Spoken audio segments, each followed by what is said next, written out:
Salutare toată lumea! Numele ăsta Alex și bine v-am găsit la primul meu episod. O să jucăm de Minecraft. O să jucăm 1 versus 1.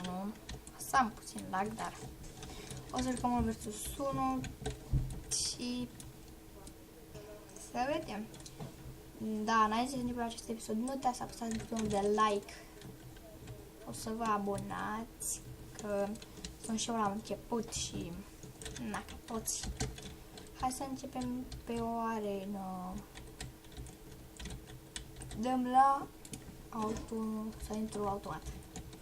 La auto join. Să vedem ce ne face băiatul ăsta. Ah, da, nu văd. E de la mapă.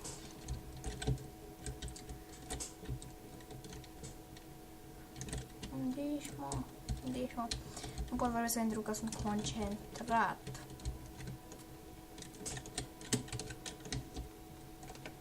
Unde ești, mă, mâncățești?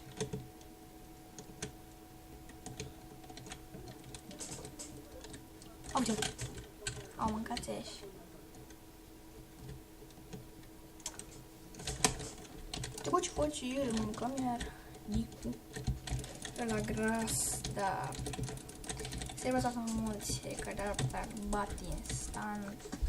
Era destul de praf băiatul, mă. Atac te va să zici mine. A știut ceva style cargo. Atac ceva să zici mine. Nu m-a luat. What? Ce să mănânc eu? Acum va veni pe mine cu sabia, sunt sigur. Uite-l. Uitați-l. Când vine eu îi dau un arc în cap. Uitați-l. Ah, m-a luat și el pe mine. Mâncați-și gură-te că tot e băt. Ah, mă bate. M-a pățut. Hai să câștigăm.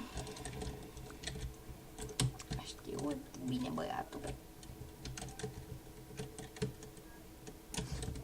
Ah. Da, eu am puțin lag pentru că filmez și el nu cred că are lag. Adică nu-și poate filmează și el, dar... m-a luat. Hai, vină pe mine. Hai, vină pe mine, mă, mâncățești gură-tă, ți activa șecul, bă, tu ți activa șecul, mă, tu ți activa... L-am bătut. Cam atât și cu acest episod. What? Am buguit, așa. Nu uitați să dați like, subscribe și să vă abonați. Bye, bye.